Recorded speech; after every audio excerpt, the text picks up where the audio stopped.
بسم اللہ الرحمن الرحیم۔ السلام علیکم ورحمۃ اللہ وبرکاتہ۔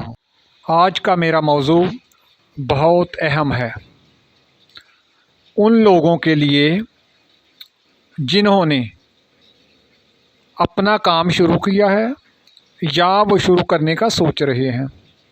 میرا آج کا موضوع ہے مشورہ۔ اسلامی تعلیمات اور عقل مندوں کے مطابق مشورہ ہمیشہ ایسے افراد سے کرنا چاہیے جن کے اندر یہ 5 خوبیاں پائی جاتی ہوں۔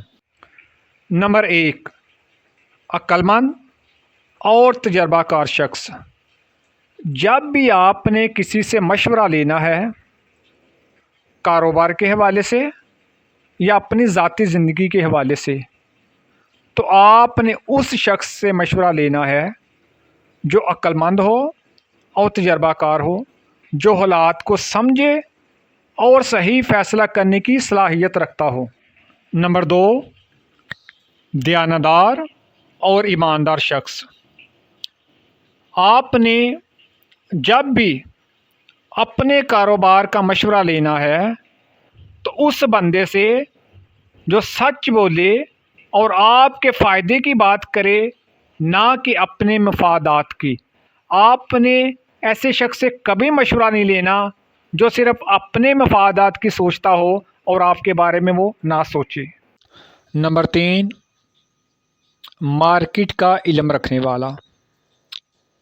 ایسا شخص آپ کو بہتر مشورہ دے سکتا ہے، اس کا تعلق آپ کی فیلڈ سے ہو۔ مثال کے طور پر، اگر آپ کپڑے کا کاروبار کرتے ہیں تو آپ نے مشورہ بھی اسی بندے سے کرنا ہے جس کا کپڑے کا کاروبار ہے، وہ آپ کو بہتر مشورہ دے سکتا ہے۔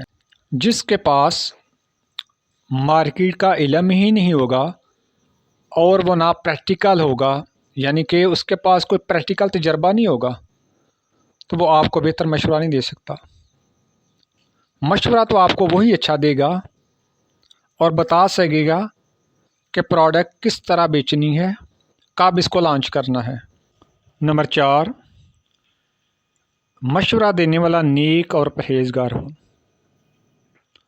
ایسا بندہ جو اللہ سے ڈرنے والا ہو،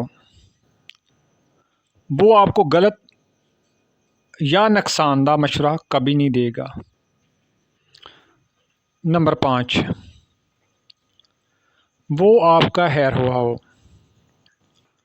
جو آپ کے لیے بھلائی چاہتا ہو، اس کے اندر کسی طرح کا آپ کے لیے حسد یا خود غرضی نہ ہو۔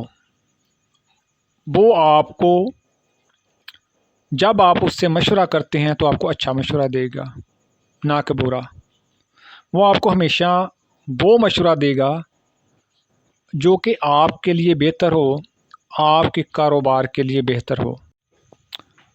اب بات کرتے ہیں کہ کن لوگوں سے آپ نے کاروبار میں مشورہ نہیں لینا۔ نمبر 1، وہ لوگ جو آپ سے حسد کرتے ہیں۔ نمبر 2، وہ لوگ جن کا کاروبار میں کسی طرح کا کوئی تجربہ نہیں ہے۔ نمبر 3، وہ لوگ جو جلد جذباتی ہو جاتے ہیں۔ مشورے کے ساتھ 3 باتوں کا جاننا آپ کے لیے ضروری ہے۔ وہ کون سی ہیں؟ Number 1، market research.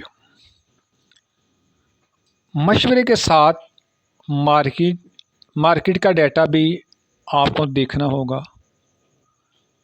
نمبر 2، آپ استخارہ سے بھی مدد لے سکتے ہیں۔ کاروبار کے بڑے فیصلے سے پہلے اللہ سے رہنمائی مانگیں، استخارہ کریں۔ اور نمبر 3، صرف مشورے پر آپ عمل نہ کریں، فیصلہ آپ اپنی عقل اور حالات دیکھ کر آپ نے کرنا ہے۔ دعا ہے کہ اللہ پاک آپ کے کاروبار میں دن دگنی رات چگنی ترقی عطا فرمائے، آمین۔ دوستو، میرے چینل کو سبسکرائب کر لیں تاکہ اس طرح کی مفید معلومات میں آپ تک پہنچاتا رہوں۔ ملتے ہیں انشاءاللہ آپ سے اگلے ولاگ میں، تب تک اللہ حافظ۔